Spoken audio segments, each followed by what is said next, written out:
দাদা বাইদেউসকল, ৰাজ্য চৰকাৰৰ কৰ্মচাৰীসকলৰ বাবে কেইবাটাও অত্যন্ত সুখবৰ প্ৰকাশ পাইছে। সেয়া আপোনালোকক জনাব বিচাৰিছোঁ।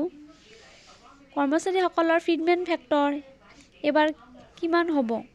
লগতে অষ্টম দৰমহা আয়োগ কেতিয়া গঠিত হ'ব? লগতে কৰ্মচাৰীসকলৰ এপ্ৰিল মাহৰ পৰাই হ'ব চিকিৎসা নগদবিহীন। লগতে আৰু শেহতীয়া খবৰ, চাকৰিৰ কাৰ্যকাল 5 বছৰলৈকে বৃদ্ধি হ'ব বুলি কৈছে। লগতে আশা, অংগনবাড়ী আৰু মধ্যাহ্ন ভোজনৰ কৰ্মচাৰীসকলৰো দৰমহা বৃদ্ধি পাব বুলি জনাইছে। সেয়েহে ভিডিঅ'টো সম্পূৰ্ণ চাব। আনহাতে যি দাদা বাইদেউসকল পোনপ্ৰথমবাৰৰ বাবে আমাৰ চেনেলটো চাই আছে, তেওঁলোকৰ প্ৰতি এটা অনুৰোধ, কৰ্মচাৰীৰ প্ৰতিটো শেহতীয়া খবৰৰ বাবে লাইক এটা দি চেনেলটো ছাবস্ক্ৰাইব কৰিবলৈ নাপাহৰিব। প্ৰথম খবৰটো দিব ওলাইছোঁ।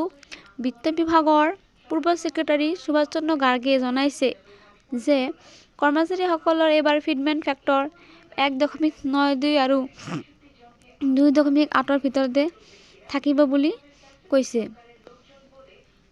আৰু অষ্টম দৰমহা আয়োগ সন্দৰ্ভত ভাল খবৰ হ'ল, অষ্টম দৰমহা আয়োগ মাৰ্চ 2025ত গঠন হয় আৰু প্ৰতিবেদন জমা হোৱাত মাৰ্চ 2026 পৰ্যন্ত সময় ল'ব পাৰে।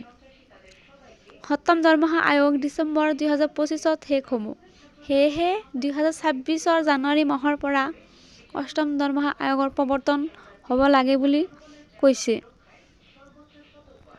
সেয়েহে কৰ্মচাৰীসকলে অহা বৰ্ষতেহে অষ্টম দৰমহা আয়োগৰ সুবিধা লাভ কৰিব। আন এক বিশেষ শেহতীয়া খবৰ হ'ল, অহা এপ্ৰিল মাহৰ পৰা হ'ব কৰ্মচাৰীসকলৰ চিকিৎসা বিনামূলীয়া হ'ব বুলি মাননীয় মহোদয় ডক্টৰ হিমন্ত বিশ্ব শৰ্মাই ঘোষণা কৰিছে। লগতে জনাইছে যে কৰ্মচাৰীসকলৰ চাকৰিৰ কাৰ্যকাল 5 বছৰলৈকে বৃদ্ধি হ'ব বুলি জনাইছে। এয়াও জনাইছে যে আশা, অংগনবাড়ী আৰু মধ্যাহ্ন ভোজনৰ কৰ্মচাৰীসকলে বহুদিনৰে পৰাই কৰি অহা দাবীসমূহ মানি লৈ মাননীয় মহোদয় ডক্টৰ হিমন্ত বিশ্ব শৰ্মাই ঘোষণা কৰিছে যে 5,000তকৈ বেছিকৈ দৰমহা বৃদ্ধি পাব বুলি কৈছে।